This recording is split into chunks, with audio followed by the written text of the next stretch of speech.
ರಂಗದಿಂದ ಬಹಿರಂಗ ಕರ್ಕೊಂಡು ಬಂದ್ರು. ಈ ಗೋಂಧಳ ಅನ್ನೋದೇನದ ಇದು ಬಹಿರಂಗ ಪೂಜಾ. ಇಲ್ಲಿ ಶ್ರದ್ಧಾ ಮತ್ತು ಭಕ್ತಿ ಮತ್ತು ನಿಷ್ಠಾಕ ಬಹಳ ಮಹತ್ವದ. ಹೆಂಗ್ ಕರ್ಕೊಂಡ್ ಬಂದ್ವಿ, ಊದ್ಕೋತ ಬಾರ್ಸ್ಕೋತ ಡ್ಯೂಟಿಗೆ ಹಚ್ಚಿ ದೇವಿನ ಕರ್ಕೊಂಡ್ ಬಂದ್ವಿ. ಭಕ್ತ ಇಲ್ಲ ದೇವಿ ಸಲುವಾಗಿ ಮಂಟಪವನ್ನು ನಿರ್ಮಾಣ ಮಾಡ್ಯಾರ. ಮತ್ತೇನದ ಅಂತಂದ್ರೆ ರಂಗ ಅನ್ನೋದನ್ನ ಹಾಕ್ಯಾರ. ಅದಕ್ಕೆ ದೇವಿನ ಕರ್ಕೊಂಡು ಬಂದು ಆ ರಂಗದ ಮೇಲೆ ಕೂಡ್ಸೇವಿ. ಕೂಡಿಸಿ ಯಥಾವತ್ತಾಗಿ ನಮ್ಮ ದಂಪತಿಗಳ ಕಡೆಯಿಂದ ನಾವು ಏನದ ಅಂದ್ರೆ ಪೂಜಾ ಅನ್ನೋದನ್ನ ಸಲ್ಲಿಸಿದ್ದಾಗ್ಯದ. ದೇವಿ ಸಂತೃಪ್ತಳಾಗ್ಬೇಕಂತ ಆಕೆಗೆ ಉಡಿ ತುಂಬಿ ಆರತಿ ಮಾಡಿ ಎಲ್ಲಾ ರೀತಿಯಿಂದ ನಾವು ಸಂತೃಪ್ತ ಮಾಡಿ ಪ್ರಯತ್ನ ಮಾಡಿ ಅಕ್ಕಿ ಕೊಡ್ಲಿಕ್ಕೆ ನಾವು ಸಾಮರ್ಥ್ಯ ಹೀನಿರ್ತೇವಿ. ಅಕ್ಕಿನ ಬೇಕಾದಂಗೆ ಕೊಡುವಂಗಿದ್ದಾಗ ನಮ್ಮಲ್ಲಿರುವಂಥದ್ದು ಎಲ್ಲ ನಿಂದ ಅಂತೇಳಿ ಆಕೆಗೆ ಸಮರ್ಪಣಾ ಭಾವದಿಂದ ಇವತ್ತು ನಾವು ಅರ್ಚನೆಯನ್ನು ಮಾಡಿ ಇನ್ನು ಇದು ಮುಂದೆ ಹೆಂಗೆ ಹೋಗ್ತದ ಅಂದ್ರೆ ದೇವಿಗೆ ಸಂಬಂಧಪಟ್ಟಂತ 2 ಹಾಡುಗಳು. ಒಂದು ಹಾಡು ದೇವಿನ ಹೆಂಗೆ ಪೂಜಾ ಮಾಡಬೇಕು, ಆಂತರಿಕ ಮಾನಸಿಕ ಪೂಜಾ ಹೆಂಗಿರ್ತದ, ಭಗವಂತನನ್ನು ಒಲಿಸ್ಕೋಬೇಕಾದ್ರೆ ಇನ್ನರ್ ರೆವಲ್ಯೂಷನ್ ಆಗ್ಬೇಕ್ರಿ, ಒಳಗಿಂದ ರೆವಲ್ಯೂಷನ್ ಆಗ್ಬೇಕು. ಹೊರಗಿಂದ ಬರೀ ಫಾಗು ಅಂತಾವಿಂತವು ಡೆನಿಮು ಹೊಡ್ಕೊಂಡ್ರೆ ಏನಾಗ್ಬೇಕು, ಅದು ವಾಸನೆ ಅಷ್ಟೇ ಚಲೋ ಬರ್ತದೆ. ಒಳಗೆ ಏನದ ಅಂದ್ರೆ ಕೊಳಕಿದ್ದ ಇರ್ತದೆ. ಒಳಗಿಂದ ಸ್ವಚ್ಛ ಆಗ್ಬೇಕ್ರಿ, ಆಂಟಿಸೆಪ್ಟಿಕ್ ಅಲ್ಲಿಂದ ಚಲೋ ಆಗ್ಬೇಕು. ಅಂದ್ರೆ ಮಾತ್ರ ದೇವ್ರು ಒಲಿಲಿಕ್ಕೆ ಸಿಗ್ತದೆ. ಅದಕ್ಕೆ ಏನದ ಅಂತಂದ್ರೆ ದೇವಿನ ಹೆಂಗೆ ನಾವು ಸತ್ಪುರುಷರು ಹೆಂಗೆ ಆರಾಧನೆ ಮಾಡ್ತಿದ್ರು ಅನ್ನೋದಕ್ಕೆ ಆ 1ನೇ ಹಾಡು ಹೇಳ್ತದೆ. 2ನೇ ಹಾಡು ದೇವಿನ ರಂಗಕ್ಕೆ ಆಹ್ವಾನ ಮಾಡ್ಬೇಕು. ಹೆಂಗೆ ಮಾಡ್ಬೇಕಂದ್ರೆ ಒಳ್ಳೆ ಹುರುಪಲೆ ಕುಣ್ಕೋತ ಬರ್ಬೇಕಾಗಿ. ಹಂಗೆ ನಾವು ಏನದ ಅಂತಂದ್ರೆ ನಾವು ಅಷ್ಟು ಹುರುಪಲೆ ಆಕಿನ ದೇವಿನ ಆಹ್ವಾನ ಮಾಡ್ಕೋಬೇಕು. ನಾವು ಕೆಟ್ಟ ಮಾರಿ ಮಾಡ್ಕೊಂಡು ಕೂತ್ವಿ ಅಂದ್ರೆ ದೇವಿ ಬರೋದಿಲ್ಲ ಅಕ್ಕಿ. ಅದಕ್ಕೆ 2ನೇ ಹಾಡು ಮರಾಠಿಯ ಭಂಗದ ಮೂಲಕವಾಗಿ ದೇವಿನ ಆಹ್ವಾನ ಮಾಡ್ಕೊಳ್ಳೋದಿರ್ತದ.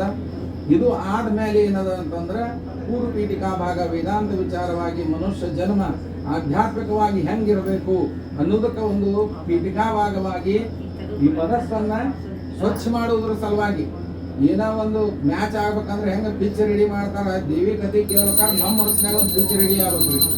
ಬರೀ ನಮ್ದು ವಿಚಾರ ಬೇರೆ ಬೇರೆನೇ ಇರ್ತದೆ. ಯಾವಾಗ ಇದು ಉಳಿ ತುಂಬಿ ಜಗ ಖಾಲಿ ಮಾಡಿ ಯಾಕಂದ್ರೆ ಬಿಟ್ರೆ ದೇವಿ ಏನ್ ಮಾಡ್ತಾಳೋ ಏನೋ ಒಂದು ಅನಿಸಿರ್ತದೆ. ಎದ್ದು ಹೋಗಿದಂದ್ರೆ ನಾವು ಬಿಡಂಗಿಲ್ಲ. ಎದಕ್ಕೆ ಹಿಂಗೆಲ್ಲ ತುಂಬದೊಳಗಿರ್ತಾರೆ. ಎಲ್ಲೊಂದು ಬಿಗಿ ಹಾಕಿದ್ದಾನೋ ಎಲ್ಲೋ ಹಿಂಗೇನೇನೋ ಸಾಕ್ಬಿಟ್ಟೆ ಹೋಗ್ಬಿಡ್ರಿ. ಆದ್ರೆ ಹಿಂಗೇನೇನೋ ಮನಸ್ಸಿನಾಗ ಇರ್ತಾರ. ಅವನ್ನೆಲ್ಲ ಮನಸ್ಸಿನಾಗಿಂದು ಸ್ವಚ್ಛ ಆಗ್ಬೇಕು ಅನ್ನೋದಕ್ಕೆ ಪೀಠಿಕಾ ಭಾಗ ಅಂತ ಹೇಳಿ ವೇದಾಂತ ವಿಚಾರ ಅಂತ ಅನ್ನೋದು. ವೇದಾಂತ ವಿಚಾರದ ನಂತರ ದೇವಿ ಕಥಾಭಾಗ ಪ್ರಾರಂಭ ಆಗ್ತದೆ. ಒಳ್ಳೆ ಮಧ್ಯರಾತ್ರಿ ಇರಬೇಕು, ದೇವಿ ಚರಿತ್ರೆ ಪ್ರಾರಂಭ ಆಗ್ತದೆ. ನಿದ್ದಿರ್ಬೇಕು. ದೇವಿ ಅಂತಾಳ ಏನ್ ನಾನು ಕಥೆ ಕೇಳಿಕ್ ಬಂದಾರೋ ಏನ್ ಬರೀ ಮಧ್ಯಾಹ್ನ ಊಟ ನರಸಿಂಹ ದೇವರ ಜಯಂತಿ ಆ ಜಯಂತಿ ಅಂತ ಊಟ ಹೊಡ್ಕೊತ ಅಡ್ಡಾಡ್ತಾರೋ ಅಂತ ಹೇಳಿ ದೇವಿ ಕಥೆ ಮಧ್ಯರಾತ್ರಿನ ಪ್ರಾರಂಭ ಆಗ್ತದೆ. ಅದಕ್ಕಿಂತ ಮೊದಲಕ್ಕೆ ಒಂದು ಕಪ್ ಚಹಾ ಕೊಡ್ತೇವೆ. ಯಾಕಂದ್ರೆ ಚಹಾಪಾನಂ ಮನುಷ್ಯಾನಂ ಕೇವಲಂ ಉತ್ಸಾಹವರ್ಧಕಂ ತಗೊಂಡ್ರಿ ಅಂದ್ರೆ ಉತ್ಸಾಹ ಇದಕ್ಕೆ ಆಗ್ಬೇಕು. ದೇವಿ ಕಥಾ ಶ್ರವಣ ಮಾಡ್ಲಿಕ್ಕೆ ಉತ್ಸಾಹದಿಂದ ಕೂತ್ ನಾವು ದೇವಿ ಕಥಾ ಶ್ರವಣ ಮಾಡ್ಬೇಕು. ಈ ಅನೇಕ ಜಿಜ್ಞಾಸೆಗಳವೆ. ಯಾಕೆ ರಾತ್ರಿ ಹಾಕ್ಬೇಕ್ರಿ, ಅರುಣ್ ಮುತಾಲಿಕ್ ಅವ್ರಿಗೆ ತಿಳಿಬೇಕು ಬೇಡ, ಸುಮ್ ಸಂಜೆಗೆ ಚಾಲು ಮಾಡಿ 10 ಗಂಟೆಗೆ ಮುಗಿಸಿ ತಾವು ಬಿದ್ದು ನಮ್ಮ ರಾತ್ರಿನ ಹಾಕಬೇಕು ಅನ್ನೋದಕ್ಕೂ ಒಂದು ಮಹತ್ವದ. ಅದು ಆಮೇಲೆ ಹೇಳ್ತಾನೆ. ಈಗ ಹೇಳಿದಂದ್ರೆ ಇಷ್ಟ ಬಿಡ ಅಂತ ಎದ್ದು ಹೋಗ್ಬಿಟ್ರಿ. ಅದು ಕಥಾಭಾಗದೊಳಗೆ ಅವೆಲ್ಲ ಶ್ರವಣ ಮಾಡ್ಲಿಕ್ಕೆ ಸಿಗ್ತಾವ. ಇನ್ನು ಈ ಮಂಟಪ ಅನ್ನೋದು ಯಾಕೆ ನಿರ್ಮಾಣ ಮಾಡಬೇಕು, ಇಲ್ಲಿ ಬಾಳೆ ಕಂಬ ಕಟ್ಟಿವಿ, 5 ಕಬ್ಬುಗಳನ್ನು ಕಟ್ತಾರೆ. ಕಬ್ಬನ್ನು ಯಾಕೆ ಕಟ್ಟಬೇಕು, 5 ಕಬ್ಬು ಯಾಕೆ ಕಟ್ಟಬೇಕು? ಇನ್ನು ದೇವಿ ಎದುರಿಗೆ ದೀಪಗಳನ್ನು ಹಚ್ಚಿಟ್ಟೇವಿ. ದೀಪಗಳಂದ್ರೆ ಏನು? ಅವ್ರ ಕೊಳೊಳಗ ಕವಡಿ ಸರ ಅನ್ನೋದನ್ನ ಹಾಕೊಂಡಾರ. ಕವಡಿ ಸರ ಅಂದ್ರೆ ಏನು? ಚೌಡಿಕೆ ಅನ್ನೋದನ್ನ ಕಣಕದ ಮಾಡಿಟ್ಟೇವಿ. ಚೌಡಿಕೆ ಅನ್ನೋದು ಬಾರಿಸ್ತಾರ. ಆ ಚೌಡಿಕೆ ಅಂದ್ರೆ ಏನು? ದೇವಿ ತನ್ನ ಅವತಾರದ ವರ್ಣನ ಹೆಂಗದ ದೇವಿ ಚರಿತ್ರೆ ಭಾಗದೊಳಗೆ ಎದುರ ಸಲುವಾಗಿ ದೇವಿ ಅವತಾರವನ್ನು ತಗೊಂಡು ಅನ್ನೋದಕ್ಕೆ ಸಂಪೂರ್ಣವಾದಂತ ವಿವರಣೆ ಆ ಚರಿತ್ರೆ ಭಾಗದೊಳಗೆ ನಮಗೆ ಕೇಳಿ ಸಿಗ್ತದ. ದೇವಿ ತಲೆ ಮೇಲೆ ಘಂಟಮಾಲಿ ಅನ್ನೋದನ್ನ ಹಾಕಿವಿ. ಘಂಟಮಾಲಿ ಅಂದ್ರೆ ಏನು? ಎಲ್ಲದಕ್ಕೂ ವಿಸ್ತಾರವಾದಂತ ಒಂದು ಏನದಂದ್ರೆ ವಿವರಣೆ ಆ ಚರಿತ್ರೆ ಭಾಗದೊಳಗೆ ನಮಗೆ ಕೇಳಿ ಸಿಗ್ತದ. ಅಷ್ಟನ್ನು ಕೂಡ ನಮ್ಮ ಮುಂಜಾನೆ 4 ಗಂಟೆ ಆಗಿತ್ತು. 4 ಗಂಟೆಗೆ ಏನದ ಅಂತಂದ್ರೆ ದೇವಿ ಯುದ್ಧವನ್ನ ಗೆದ್ದಾಳಂತೇಳಿ ಗುಲಾಲ್ ಬುಕ್ಕಿಟ್ಟನ್ನು ಹಾರಿಸಿ ಭತ್ತ ಹಚ್ಚಿ ಆರತಿ ಬೆಳಗುದು ಅನ್ನೋದು ಇರ್ತದೆ. ಇದು ವಿಜಯೋತ್ಸವವನ್ನು ಮಾಡೋದು ಇರ್ತದೆ. ಅದೇ ರೀತಿಯಾಗಿ ನಾವು ವಿಜಯೋತ್ಸವವನ್ನು ಮಾಡಿ ದೇವಿ ಎದುರಿಗೆ ನವ ದಂಪತಿಗಳ ಕಡೆಯಿಂದ ಕುಟ್ಟುವುದು, ಬೀಸುವುದು, ಮಜ್ಜಿಗೆ ಕಡಿಯೋದ್ರ ಮೂಲಕ ಧನಧಾನ್ಯ ಯಾವತ್ತು ಮತ್ತು ಹೈನ ಅನ್ನೋದು ಎಂದು ಕಡಿಮೆ ಆಗಬಾರದು ಈ ಮನೆ ಒಳಗಂತೇಳಿ ಅದನ್ನ ಒಂದು ಪ್ರಥಾ ಅನ್ನೋದನ್ನು ಮಾಡಿ ಮುಂದೆ ಬಹಳ ಸಂತೋಷ ಅನ್ನೋದನ್ನು ಮಾಡಿ ಮುಂದೆ ದೇವಿ ಎದುರಿಗೆ ಜೋಗಳ ಅನ್ನೋದು ಆಡಿಸೋದಿರ್ತದೆ. ಜೋಗಳ ಅಂದ್ರೆ ಸಮೃದ್ಧಿಯ ಸಂಕೇತ. ಈ ವಂಶ ನಿರಂತರವಾಗಿ ಬೆಳಕೋತ ಹೋಗಬೇಕು. ಸಂಪತ್ತು ಯಾವತ್ತು ನಿರಂತರವಾಗಿ ದೇವಿ ಅನುಗ್ರಹದಿಂದ ನಿರಂತರವಾಗಿ ಬೆಳಕೋತ ಹೋಗಬೇಕು ಅಂತ ದೇವಿ ಎದುರಿಗೆ ನಾವು ಅದನ್ನ ಜೋಗಳ ಅನ್ನೋದನ್ನ ಆಡಿಸಿ ಮತ್ತೊಮ್ಮೆ ಆಕೆ ದೇವಿಗೆ ಆರತಿ ಅನ್ನೋದನ್ನು ಮಾಡಿ ಪರಶುರಾಮನ ಕಳಿಸಿ ಬರುದಿರ್ತದೆ. ಎಲ್ಲೇ ಈ ಅನುಷ್ಠಾನ ನಡೀತಂದ್ರೆ ಪರಶುರಾಮರು ಬಂದು ನಿಂತಿರ್ತಾರೆ. ಇದೊಂದು 6 ತಾಸು ಎಲ್ಲರೂ ಮೊಬೈಲ್ ಬಿಟ್ಟು ಕೊಡುವುದಂದ್ರೆ ಭಾಳ ಕಠಿಣ, ದೊಡ್ಡ ಅನುಷ್ಠಾನ ಅದ ಇದು, ಹೋಮ್ ಇದ್ದಂಗೆ ಇದು. ಅದಕ್ಕೆ ಏನದ ಅಂತಂದ್ರೆ ಹೊಡೆಯವರಿಗೆ ರೆಸ್ಟ್ರಿಕ್ಷನ್ ಇಲ್ಲ, ಅದಕ್ಕೆ ನಿಮಗೂ ಅಲ್ಲ ನಮಗೂ ಹಂಗಾದ್ರೆ ಅದು ಹಿಡ್ಕೊಂಡು ಅದ ಬಿಟ್ಟೇನಂದ್ರು ಬಿಡೆನೋ ಮಾಯ ಅಂತ ಹೇಳಿ ದೇವಿಗಿಂತ ಮುಂದೆ. ಅದಕ್ಕೆ ಏನದ ಅಂತಂದ್ರೆ ಒಂದ ಕಡೆ ಕೂತು ದೇವರ ಆರಾಧನೆ ಮಾಡೋದು ಭಾಳ ಕಠಿಣ ಅದ ರೀ. ಅದಕ್ಕೆ ಇವತ್ತಿನ ದಿವಸ ಎಲ್ಲಾರು ಮಾಡಿದ್ದಕ್ಕೆ ಆ ಪರಶುರಾಮರ ನೀವು ಹೋಗ್ಬೇಡ್ರಿ, ನೀವು ಲೋಕೋದ್ಧಾರ ಮಾಡಬೇಕು ಅಂತ ಹೇಳಿ ಅವ್ರನ್ನ ಹೋಗಿ ನಿರೋಪ ಕೊಟ್ಟು ಕಳಿಸಿ ಹೊಳ್ಳಿ ಬಂದು ದೇವಿನ ಬಹಿರಂಗದಿಂದ ಮತ್ತೆ ಎಲ್ಲಿ ಹೋಗಿ ಕರ್ಕೊಂಡು ಹೋಗುದು, ಅಂತರಂಗದೊಳಗೆ ಕುಡಿಸಿ ನಿರಂತರವಾಗಿ ನಮ್ಮ ಮನೆಯೊಳಗೆ ವಾಸ ಆಗು ಅಂತ ಹೇಳಿ ಇವತ್ತಿನ ಈ ದೇವಿಯ ಆರಾಧನೆ ಅನ್ನೋದು ಮುಕ್ತಾಯ ಆಗ್ತದೆ. ಏನು ಹರಿಕೆ ಅನ್ನೋದು ಬೇಡ್ಕೊಂಡಾರ ನಾಳೆ ಮುಂಜಾನೆಗೆ ಅದು ಮುಕ್ತಾಯ ಆಗ್ತದೆ ಅಲ್ರಿ. ಟ್ರೇಲರ್ ಎಷ್ಟು ಹೇಳಿದ್ರಿ, ಇನ್ನು ಮುಗಿಸೋರು ಯಾವಾಗ ನೀವು ಅಂತಂದ್ರೆ ಕೇಳ್ಕೊತ ಹೋದ್ವಿ ಅಂದ್ರೆ ಯಾವುದೂ ಹೆಚ್ಚಿಗೆ ಆಗೋದಿಲ್ಲ. ಈಗ 1 ಗಂಟೆ ಆಗ್ಯದ್ರಿ, ವೈದಿಕ ಮುಗಿದ್ರಾಗ 2 ಗಂಟೆ ಆಗ್ತದೆ, ಹಂಗೆ ಅನ್ಕೊಳ್ಳೋದು 4 ಆಗ್ತದೆ, ಕಾರ್ಯಕ್ರಮದ ಮುಕ್ತಾಯ ಆಗ್ತದೆ. ಹಿಂಗೆ ನಾವು ಮನಸ್ಸಿನೊಳಗೆ ಇಟ್ಕೊಂಡ್ರೆ ದೇವಿ ಅನುಗ್ರಹ ಪ್ರಾಪ್ತ ಆಗ್ತದೆ ಅಂತ ಹೇಳಿ ಮುಂದೆ ಗುರಿ ಇರಬೇಕು, ಹಿಂದೆ ಗುರು ಇರಬೇಕು. ಗುರುಗಳ ಅನುಗ್ರಹದಿಂದ ಏನೂ ಸಾಧ್ಯ ಇಲ್ಲ, ಯಾವ ದೇವರು ಭೇಟಿ ಆಗುದಿಲ್ಲ. ದೇವ್ರಂತಾನ ಅವ್ರ ಕಡೆ ಹೋಗಿ ಇಲ್ಲಿ ಬಾ ಅಂತ ಹೇಳ್ತಾನೆ. ರಾಮಕೃಷ್ಣ ಪರಮಹಂಸರಿಗೆ ಸ್ವತಃ ದೇವಿ ಪ್ರತ್ಯಕ್ಷ ಮಾತಾಡಿಸಿದ್ಲು. ಆದರೂ ದೇವಿ ಅವ್ರಿಗೆ ಏನದ ಅಂದ್ರೆ ತೋತಾಪುರಿ ಅನ್ನೋ ಬ್ರಾಹ್ಮಣನನ್ನ ಅವರು ಗುರುಗಳಾಗಿ ಕಳಿಸಿದ್ಲು. ಎದಕ್ಕಂದ್ರೆ ಬ್ರಹ್ಮಜ್ಞಾನವನ್ನು ಅವರಿಂದ ಪಡ್ಕೋ ಅಂತೇಳಿ ಸ್ವತಃ ದೇವರು ಮಾತಾಡ್ತಿದ್ರು, ಅವ್ರು ಗುರುಗಳನ್ನಾಗಿ ಇನ್ನೊಬ್ಬರು ಮಾಡ್ಕೋಬೇಕಾಗ್ತದೆ. ಅದಕ್ಕೆ ಕೃಷ್ಣ ಪರಮಾತ್ಮಗೂ ಗುರು ಇದ್ರು, ರಾಮದೇವರಿಗೂ ಗುರು ಇದ್ರು. ಗುರುಗಳ ಅನುಗ್ರಹದಿಂದ ಏನೂ ಸಾಧ್ಯ ಇಲ್ಲ ಅಂತ ಹೇಳಿ ಈ ದೇವಿಯನ್ನ ಈ ಸಂಸ್ಕಾರವನ್ನು ನಮ್ಮ ಅಂತಂದೊಳಗೆ ಹಾಕಿದಂಥವ್ರು ಶ್ರೀ ರಾಮಾನಂದ ಮಹಾರಾಜರು ಮತ್ತು ಸದಾನಂದ ಮಹಾರಾಜರು ಅಂತ ಹೇಳಿ 1776ನೇ ಇಸ್ವಿ ಒಳಗೆ ಅವರು ಅವತಾರವನ್ನು ತಗೊಂಡು ಸಜೀವ ಸಮಾಧಿಯನ್ನು ತಗೊಂಡ್ರು. ಈ ಮನೆತನ ಈ ಸಂಪ್ರದಾಯವನ್ನ ನಮ್ಮ ಅಂತಂದೊಳಗೆ ಸುಮಾರು 400 ವರ್ಷಗಳಿಂದ ನಡ್ಕೋತ ಬಂದರು. 8ನೇ ತಲೆಮಾರಿನಿಂದ ನಾವು ಈಗ ನಡೆಸ್ಕೋತ ಹೊಂಟೀವಿ. ಆ ಸದ್ಗುರುಗಳ ಅನುಗ್ರಹ ಸಹಿತ ಈ ಮನೆತನದ ಮೇಲೆ ಇದ್ದು ಮುಂದಿನ ಕಾರ್ಯಕ್ರಮಕ್ಕೆ ಹೋಗೋಣ ಅಂತೇಳಿ ಶ್ರೀ ಗುರು ಕುಂಶಿ ನರಸಿಂಹ ಸ್ವಾಮಿ ಮಹಾರಾಜ್ की, ಶ್ರೀ ಗುರು ರಾಮಾನಂದ ಗುರು ಸ್ವಾಮಿ ಮಹಾರಾಜ್ की, ಶ್ರೀ ಗುರು ಸದಾನಂದ ಗುರು ಸ್ವಾಮಿ ಮಹಾರಾಜ್ की, सब संतन की, वासुदेव स्वामी नाशिकर महाराज की जय जय रघुवीर समर्थ. ಒಂದೇ ಹಾಡು ವಿಶೇಷವಾಗಿ ದೇವಿಯ ಹೆಂಗೆ ಪೂಜಾ ಮಾಡಬೇಕು ಅನ್ನೋದನ್ನ ಒಂದೇ ಹಾಡು ಹೇಳ್ತದ. ಒಂದು ಹಾಡು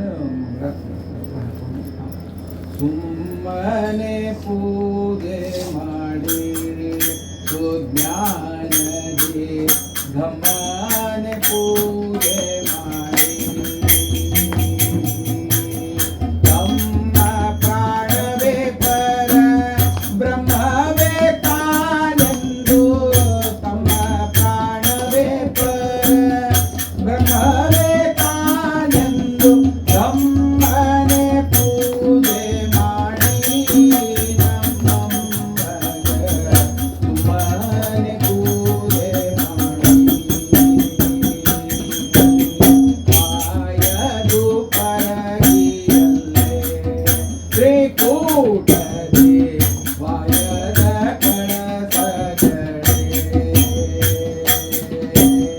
ವಾಯವಮ್ಮತ್ವ ಪೂಜಿಯಲ್ಲೇ ವಾಯವಮ್ಮತ್ವ ಪೂಜಿಯಲ್ಲೇ ಹಿತದಲ್ಲೇ ಪೂಜೆ ಮಾಡಿ ನಮ್ಮನೆ ಪೂಜೆ ಮಾಡಿ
ಗಂಧದೆ ಕ್ರಮದಿಂದ ಅರ್ಪಿಸುತ್ತಾ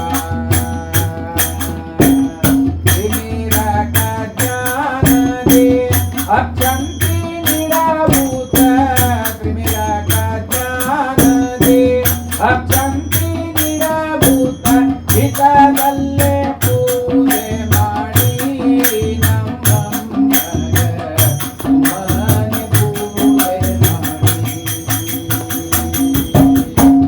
ಅಕ್ಕತ್ತು ಕುಂಡಲಿಯ ಅಗ್ನಿಯೋಳು ಮತ್ತೆ ಧೂಪವ ನೀಡುತ್ತಾ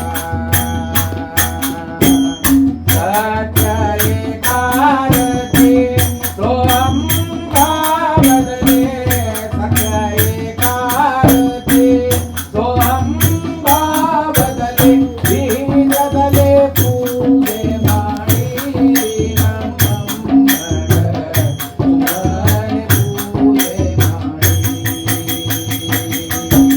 ಹತ್ತು ಇಂದ್ರಿಯ ಕಡವೆ ಆವರಿಸಿ ಉತ್ತಮ ಅಂಗದಲ್ಲೇ ಏಕವಾದಾಮೃತ ನೈವೇದ್ಯ ನಿಡಭೂತ ನಿತ್ಯವಾದಾಮೃತ ನೈವೇದ್ಯ ನಿಡಭೂತ ಸ್ವಸ್ಥದಲೆ ಪೂಜೆ ಮಾಡಿ ನಮ್ಮಮ್ಮಗ ಮನೆ ಪೂಜೆ ಮಾಡಿ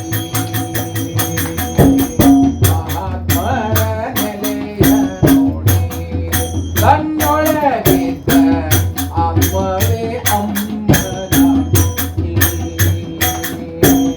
ಸಹಸ್ರ ಜ್ಞಾನವೇ ಸೋಹಂ ಭಾವದಲೆ ಸಹಸ್ರ ಜ್ಞಾನವೇ ಸೋಹಂ ಭಾವದಲೆ ಶೀತದಲೆ ಪೂಜೆ ಮಾಡಿ ನಮ್ಮಮ್ಮಗ ಮನೆ ಪೂಜೆ ಮಾಡಿ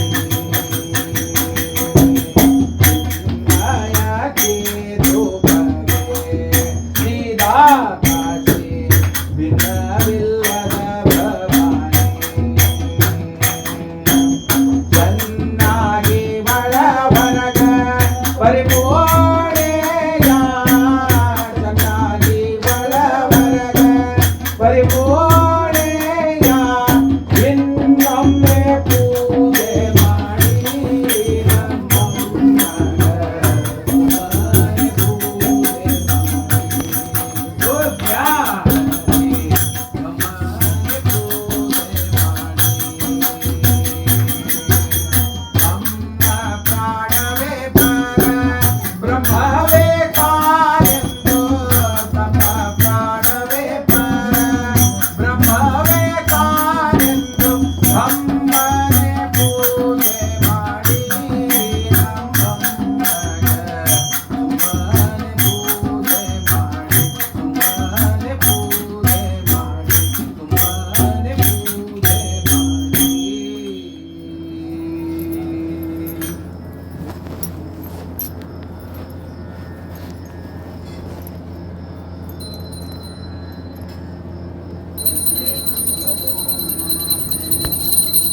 या देवी सर्वभूतेषु शक्तिरूपेण संस्था ನಮಸ್ತಸ್ಸೈ ನಮಸ್ತಸ್ಸೈ ನಮಃ. ವಿಶೇಷವಾಗಿ ದೇವಿನ ರಂಗಕ್ಕೆ ಆಹ್ವಾನ ಮಾಡ್ಕೊಳ್ಳೋದನ್ನ